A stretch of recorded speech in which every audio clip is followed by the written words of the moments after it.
Vito, yeah, I didn't know you were there. So when we have a few moments, I have a million more stories to tell. So you can always Sure, fill up So you can ramble on about the onion on your belt later. We got important stuff to do here. awesome, awesome, love it. Yeah, so I got questions for you. This is the first time we've ever spoken, but I was looking you up yesterday as I was getting ready for this, and I'm really curious about your sports practice, right? I mean, you're a young guy, certainly relative to the folks that we've spoken with here today. Sure. You're a young guy, and this is great because so many people who are attending this conference today are students and they're young, right? So Oh, awesome, awesome. yeah, my sense of this field is that it's a very young field, or will be, because that's where the hmm interest is lying. So I'm kind of curious, how do you get involved in this? Yeah. So, just to get into optometry school in general, that's my focus is like a small area of sports vision. So, going out of high school, I knew I wanted to become an optometrist, and that's the area that I wanted to practice in when I started. So I went to Seton Hall University. I actually tried out for the baseball team at a D1 school. I got redshirted, and then there was just too much with school, so I just focused on school. And then did my master's in microbiology. So once I got into microbiology, I learned about gut health and the importance of nutrition. And gut is our second brain, and nutrition is vital, especially for sports. And so then I got to optometry school. I went to PCO, graduated in 2014. So like you said, I'm quite young, so I'm recent in this area. And then I'm one of the clinical directors for Special Olympics, and again, helping out the athletes for that. So that was just my passion inside of me, just playing sports all my life. And then following graduation, I actually started no, I didn't start a practice. I joined a practice. It was a private practice in Rutherford, and ironically, that practice actually saw the New York Giants. So I got to see some of the team, the players, some of the coaches, things like that. Got to go to a few of the games. Not on the sidelines, obviously, just in the stands. And I did that for 2 years. After 2 years, then I joined a practice called Optical Academy. And Optical Academy has a different approach when it comes to practicing. They have a brick and mortar, and then they have mobile units. Those mobile units, they actually physically go into a location. So let's say a school, he'd unload the truck, bring the actual equipment inside a building. So he set up in a gymnasium, a classroom, whatnot, and we perform the eye exams there. And so while I'm there, I get to talk to the coaches, the athletic directors, the principal, the nurses, the importance of comprehensive eye exams, because many of these kids or athletes playing don't even play seeing because they're not wearing their glasses. Many of them don't wear contacts. And so that's why a lot of injuries happen. So really the key is education first. You got to say, hey, first you got to be wearing your bright eye equipment, in essence. So that's number one. Number two is, sports goggles for sports protection just in general. And now with, nutrition supplementation, that's another key component to it. So just doing those three foundations to begin with, and then you add those other components of how to now speed up the process from the connection from the eye to the brain with different gadgets and things like that. So that's more in depth that you guys are obviously that's what ISVA's for, to tell you along those lines. But everybody starting out, every patient that you see is an athlete, and I'm sure you heard that many times over and over during the conference. And that because of that, just driving, just you driving alone is considered a sport. Changing from 3-4 lanes, things like that, with the glare coming off from the headlights, it's extreme. So we need to educate our patients, and that's where my drive and focus is. And then I've been following most of the gurus that are probably speaking at ISVA. So just keeping my head down, and driving right. driving in New Jersey, especially. Right, exactly. So for me, yeah, it's very populated in this area, and I grew up in New York City, so it's just insane. So it's just been my passion, and I've been just trying to learn as much as I can from all of the people. But one of my biggest mentors who started Special Olympics was actually Dr. Paul Berman, who is now passed away sadly, but he was inducted into the Hall of Fame for AOA for all of the things that he's done in our profession, and he's been doing many things for sports vision many years down the road. So that was my mentor. At least I got to pick his brain from when he was here, and yeah, so that's pretty much my story. Excellent. Yeah, I mean this is great. I think you're sort of an example that I think a lot of the younger folks might want to follow, right? You had a Sure, real yeah. interest in this and you just went out and you did it. So many hmm people are a little bit afraid to make that move, but it sounds like hmm you positioned yourself great to actually follow what it is that you wanted to do. hmm And Yeah, just also, passion and drive and it's hustle. important. Yep. we have a lot of speakers that are from the big states where there's lots of land, in Texas, etc. But you're from New York and New Jersey, so you used to cramped quarters to do things. Right. So you can do it anywhere is the answer. Oh, for sure, yeah, without a doubt, and it's something that's lacking, it's just, like I said, everybody's an athlete, and we all of us as optometrists have the ability to do the basics, and so, it is what it is, but you just it's all about education. Yep. And speaking of education, I wanted to ask you this because we've been waiting now 2 days for this. So, we're all familiar here with MacuHealth, one of the sponsors of the event, but they have this other product called Vision Edge. And for the life of me, since, we're a bunch of old codgers here, we don't know the difference between the two. And so I just put it up on the screen so people can see what Vision Edge looks like. Can you maybe just step us through what the difference is between the two of them? I guess more of their just components that they have when it comes to the lutein zeaxanthin, and then the always missing component link is the mesozeaxanthin. So they have that 10-10-2 ratio, so it's 10 lutein, 10 mesozeaxanthin, and then that 2 zeaxanthin. And so that's a total of 22 milligrams there. And so like many products out on the market, you can see Ocuvite or whatever products out there, they can vary. And, you have a lot of patients out there just buying random, just any nutritional supplement, and they're thinking that it's helping them, but it's really not. And so it can range anywhere between 2 to 22 milligrams of total macular pigment. So all of that pigment combined really helps. I'm sure you guys know because of MacuHealth, but it helps minimize glare tremendously because the peak absorption rate for that is about 460 nanometers. That's where the blue light comes into play. So it helps with disabling glare. So, for example, if lights are coming from the side, once those lights hit you from the side, it takes away your vision or your contrast centrally. So just like I said, when you're driving.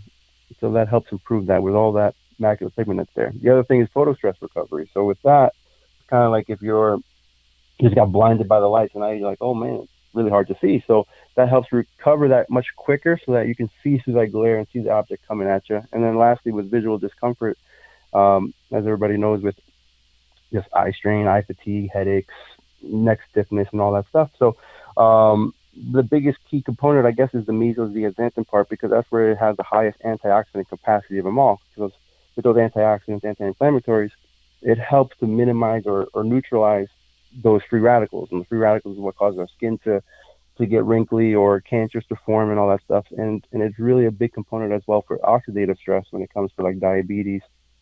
And then many athletes have diabetes or are born with diabetes. And we have to educate them because we got to help them with their sports that they're in and their recovery time, especially for fast sports when it comes to baseball, tennis, lacrosse, and all that. And with our Western diet that we normally take, I would say our supplementation based on the studies is anywhere between 1 to like 3.5 milligrams. And the ratio for lutein to zeaxanthin is anywhere from 7 to 1. So we're getting way more lutein than zeaxanthin. And the problem is that our body, or some people, just because of an enzyme they lack, they can't convert to mesozeaxanthin.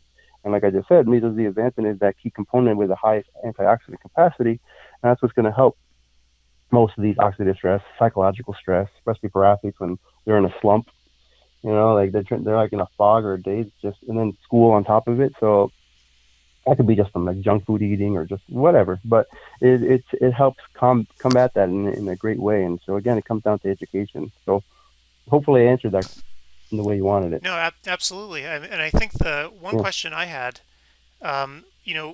we've spoken a lot today with various doctors about how over time objective data has improved, right? So it's making it easier to sort of talk to patients about this because now you have objective data that you can show them.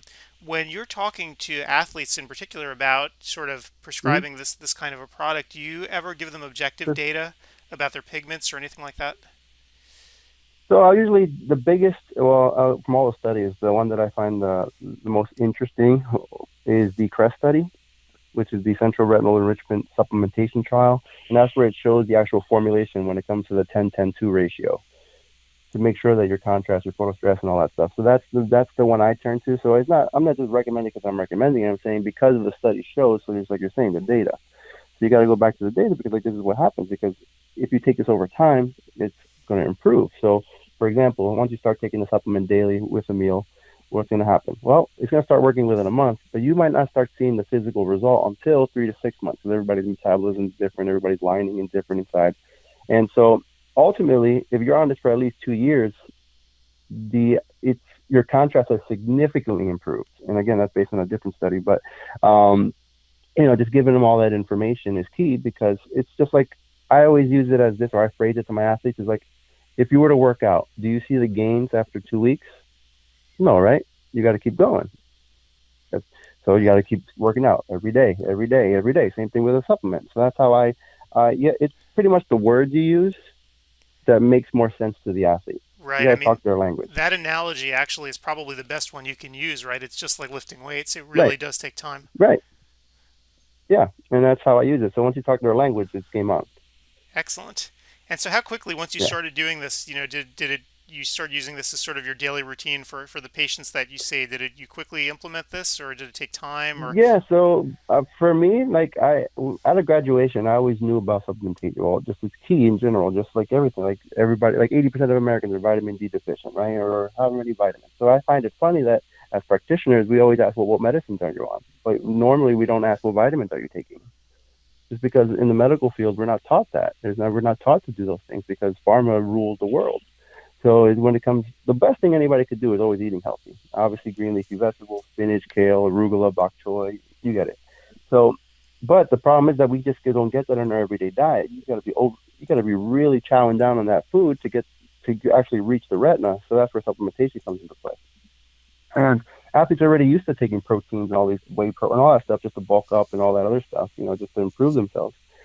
So it comes down to just mentioning that to them. And for me, after graduation, I started using different products. I actually used iPromise's Visual Edge Pro, and it has more components. But after looking at the different data, and when this data came out, again, it's missing mesozeaxanthin, and that has the key component when I said for the antioxidant capacity. And so we always talk about lutein and zeaxanthin, but the third missing link is the mesozeaxanthin. So that was like a game changer for me.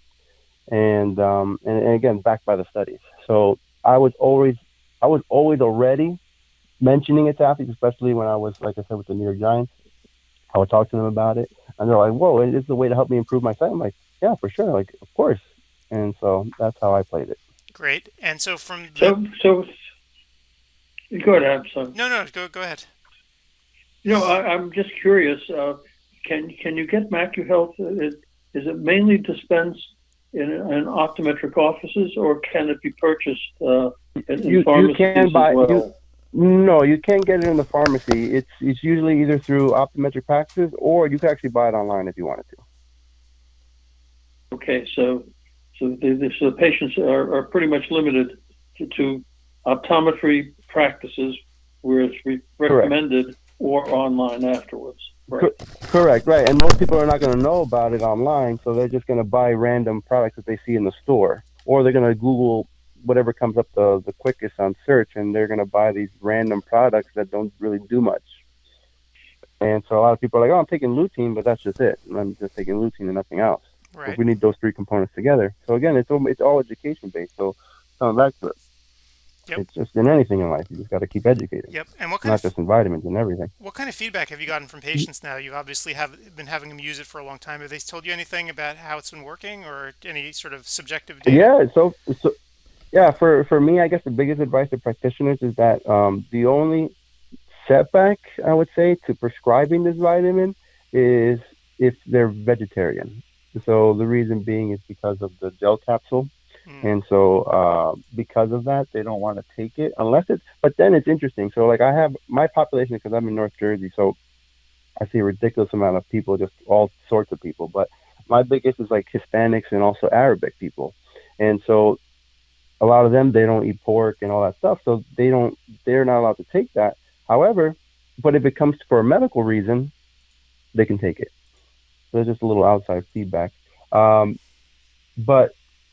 what was I going with this?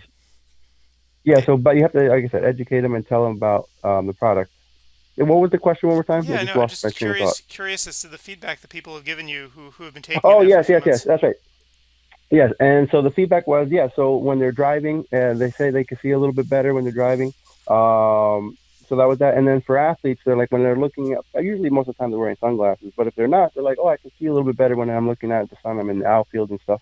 So that's crucial. That was the biggest. Those are the biggest takeaways. So it really helps with contrast sensitivity, and that's the biggest takeaway. And then obviously nowadays with the whole pandemic, everything being online, the computer screens and everything like that. And obviously, most screens do have that blue light filter. On our phones, we have that dark mode or blue light, but sometimes people forget to switch that on. So that's where supplementation or the glasses might help. Yep. So so far, patients have. I haven't had any negative feedback at least, Right. and patients don't complain about the size of the actual. They say that it's easy to swallow and everything like that. So that's Right. also a plus. Cool. And the other thing is that you can't over. So how I word it also is that you can't overdose on this vitamin. If you were to overdose on this vitamin, the only thing that would happen, the only side effect, and again this is based on a study, is something called carotenodermia, which just means that it's this hyperpigmentation of the skin, and it's harmless and it's reversible. So if you cut back on it, it just goes back to normal. So that's number one. Number two is if a patient is pregnant, you could also give this vitamin because it helps not only the mom but it also helps the baby, especially when it's breastfeeding. So that's another thing. And then I have a close friend of mine who's an OBGYN that I went to school with and I'm undergrad. And I also asked him for his feedback on it. He's like, yeah, everything is fine based on the ingredients that are in there. So all right, cool. So based on all those things, it's been wonderful so far.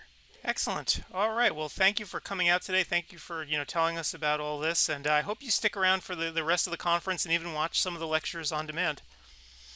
All right, perfect. I appreciate your time and thank you for allowing me to be a part of it. All right. Have a great day.